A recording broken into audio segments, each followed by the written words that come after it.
Mercy Ortiz from Karamuan, Camarines, Bicol. Single po ako, pero wag niyo na po itanong kung bakit. Okay naman po sila kasi nakapag-aral naman yung mga kapatid ko. Kahit paano, nabibigyan ko din naman ng allowance yung nanay at tatay ko. Kasi hindi po kasi yung sahod ko para masuportahan yung pag-aaral ng mga kapatid ko. Masyadong maliit.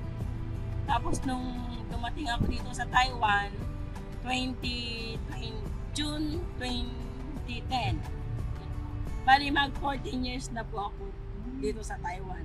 Tapos, ang naging trabaho ko po dito is caregiver.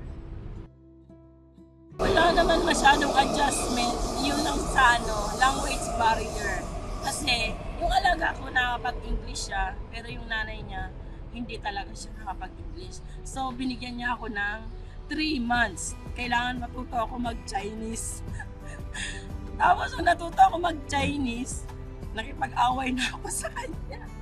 Sabi sa akin ng nanay ng alaga ko, ayan, natuto na makipag-away sa akin ng ang nag-aalaga sa'yo. Actually, nag-focus po talaga ako sa pamilya ko.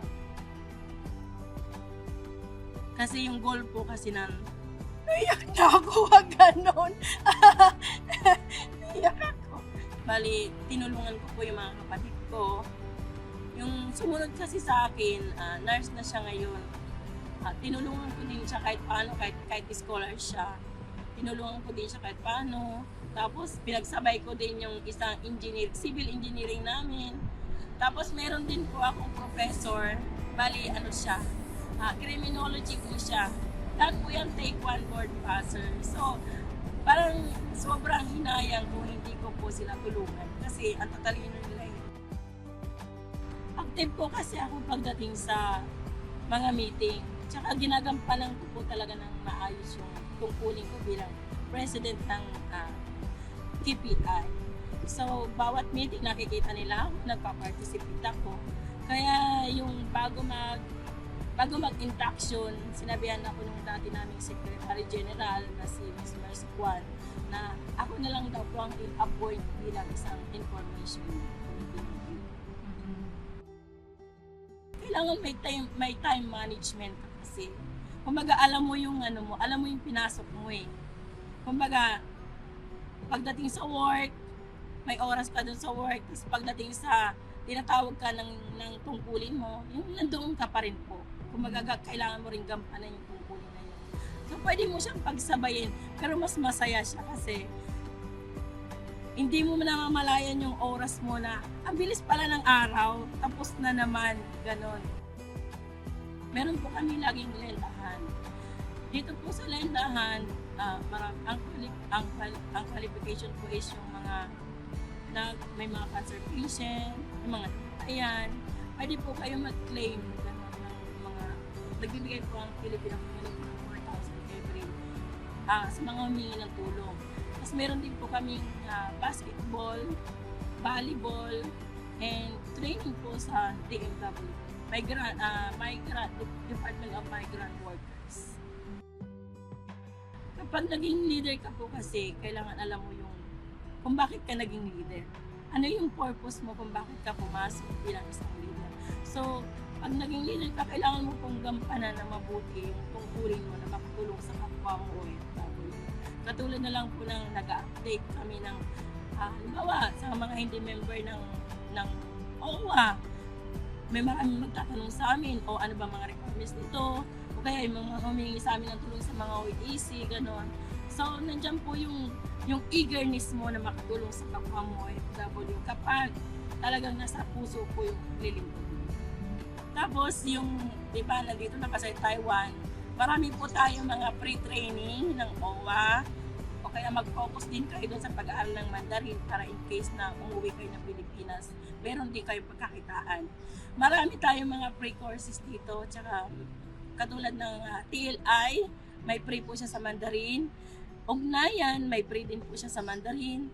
Puchin University and other school po dito. Kung gusto niyo talagang matuto, huwag niyo sayangin yung every Sunday niyo doon sa diskuhan or kung saan kayo mamamasyal. Gawin niyo pong worth it yung Sunday niyo para in case na mawalan kayo ng trabaho dito o kaya ayaw na sa inyo ng boss niyo.